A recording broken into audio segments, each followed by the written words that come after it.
Good morning. So I'm on my way to go pick up a prescription and to do some errands in town. And the town I go to is like 15 miles away. So I just thought I'd take you along.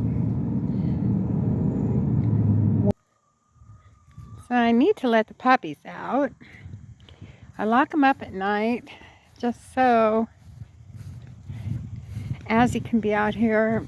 Welcome to another time. This is Linda, and I just want to welcome you to my channel. The cats are fighting back there. Anyway, I let him out after being neutered last night. That's the second night, so he didn't go out the night before. Hi, puppies.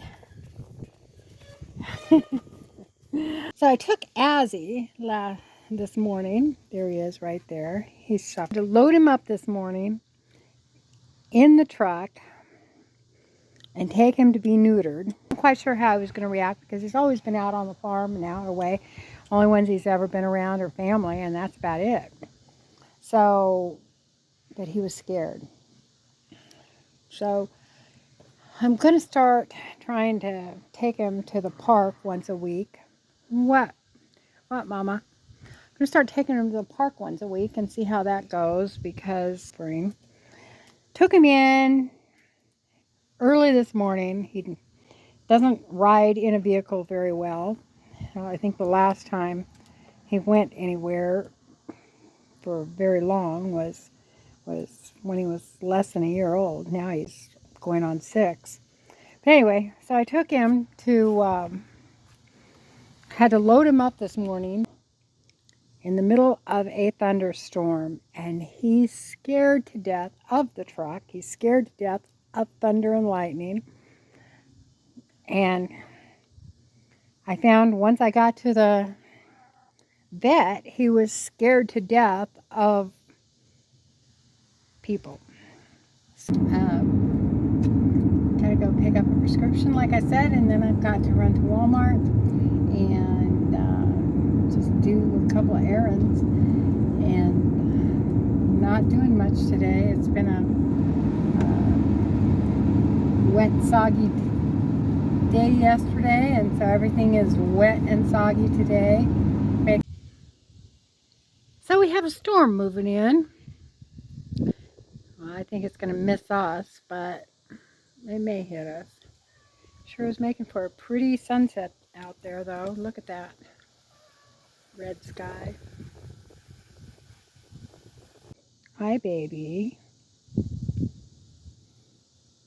It's nearly impossible for us to cut our grass, and it needs to be cut, but like I said, it makes it impossible because it just sticks and bogs it down so bad.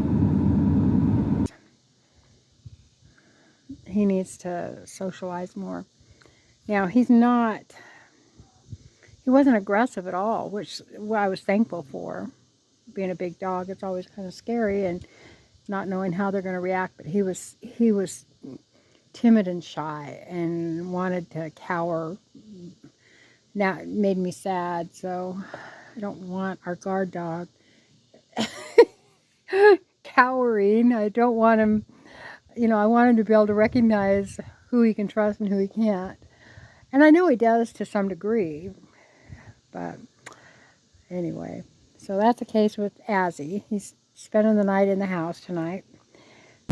So my plans, I was going to talk to you about my plans, what I've got planned for the near future on the homestead or on the farm. There's no spacing for these to be chinked very well, and there's cracks, and believe it or not, in those cracks, not just the cracks that are in between here, but these cracks as well, and moisture gets in and they start to rot out. Toto will not leave me alone. It's okay, Toto. He's the only one that wants me to constantly pet on him. So school started up in our area, and grandkids are back in school and coming out on weekends now. I was talking to my husband about homesteads and farms, okay? Honestly, this is my perception of a homestead. A homestead is when you go and you take raw land or land that needs to be redeveloped into a farm, and it's that phase. Homesteading's that phase where you're clearing the land and setting up the fencing and the pens and getting it all ready to farm. But at some point, your homestead turns into a farm, and that's what ours is. You know, we're a farm, even though we do homesteading stuff. We're still technically a small farm, and I think that's the case. So I think, you know, people use the term homesteading a little broadly. Probably 20 years ago would have been more appropriate to use, or 25 years ago would have been more appropriate to use farming, but you know, it's kind of a niche, however you say the word, that people have created. But anyway, back to what my plans are. I'm going to be putting siding on the cabin, and because one of the problems with the cabin, and if you haven't seen the videos where I renovated it, you can go back and watch those. They have a playlist, I believe. They're all in the playlist. And but one of the problems with the cabin is that it was never taken care of appropriately, and so when the logs would shift, they were never chinked, and it allowed, there's not a lot of room for that chinking with that type of logs anyway. And so regardless, the roof wasn't taken care of, and the logs weren't sealed, and every crack has allowed moisture to get into the logs, and sometimes even water. And let me show you where this rotting, how bad it is in spots. This board here has been entirely rotted out. I've gone in and the spray foam insulated in another spot over here. Move this rake, and you can see how bad it's rotted. And part of the reason here is because of the roof. And so what I'm going to be doing is I'm going to be going around and installing some foam board on the foam board, and it looks as though it had been patched before up here. I don't know if you can see it, but it looks like there was a patch. So what I'm going to do on this situation is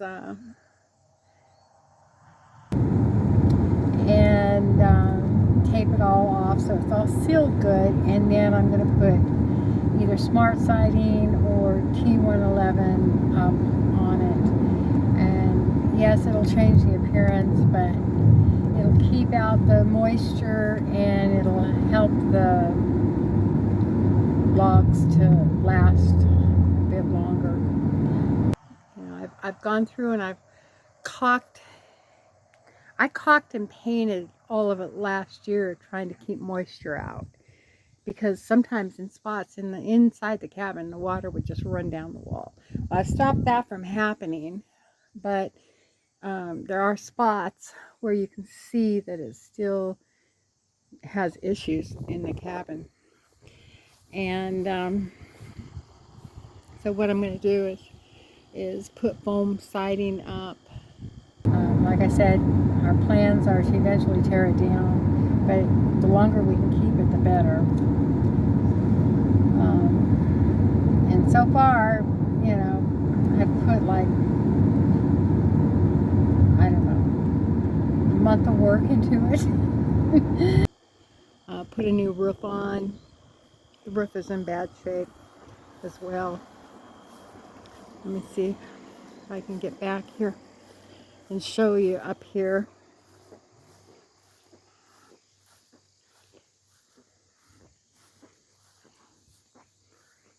I don't know if you can see, but there's shingles missing, and there's some of the ridge cap or hip shingles or whatever you want to call them. Anyway, some of those are missing as well. There's no gutters on this back side. A lot. You know, I've worked on it about a month with about 8-hour days, 5 days a week. So I kind of want to preserve that for a while. And then the cost was, I think the total cost so far has been like $1,700, which isn't bad. It's been really, you know, I got a lot of good bargains, and I think I'm going to put that asphalt, I don't remember the name of the brand of it, but anyway, it's an asphalt corrugated roofing panel, and I think I'm going to use that on the cabin. I like the look of it, and it's going to be a whole lot easier for me to do that than to work with metal sheets in the wind. So I'm going to go ahead with that, and I do not want to be up there putting shingles up. I could do the shingles, but even that is going to be just not an easy task. So I think I'm going to go with those asphalt panels, corrugated panels. I can get them brown, the color I want, and they're real durable and stand up to the high winds. So I'm going to use that, and then but here's the other issue. If you can see, I don't know if you can see from this angle, but it slants downward like this into the cabin. And it goes down underneath the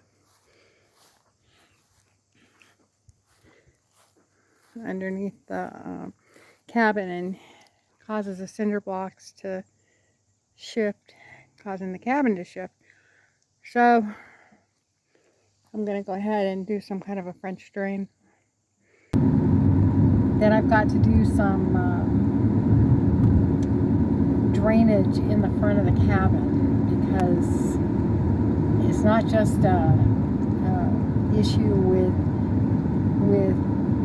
the gutters, it's also an issue with water rolling down the hill into underneath the cabin, and it's causing the cinder blocks to sink down. So I'm going to go ahead and try to resolve that one way or the other. Maybe put in a French drain before it gets to the cabin. I just haven't figured it all out. But those are my plans. That, and I also have to get the pasture fence fixed and painted, which is a huge project. It's 2 acres of wooden 3-board fence, or that Kentucky style fence. What total? We have probably 4 or 5 ewes. From what I could see tonight, their udders have dropped. They're not huge yet. So we'll have lambs coming soon, which I'm kind of excited for. I always like lambs.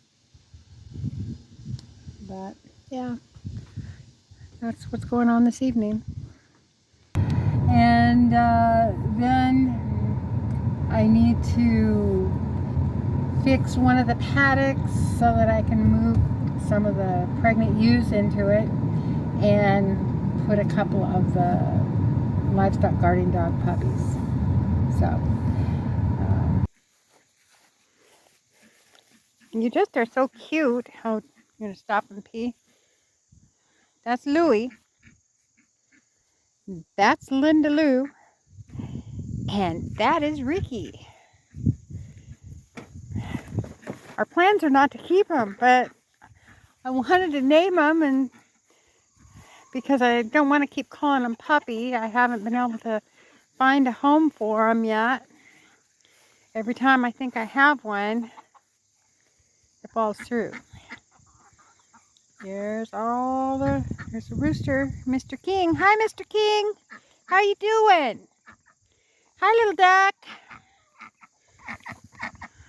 That's Ming Ming too. She has a deformed foot. Anyway, and that's little Sue. Hi, little Sue. How you doing? You doing okay? But these are the best group of chickens that I have ever had. They lay very consistently, and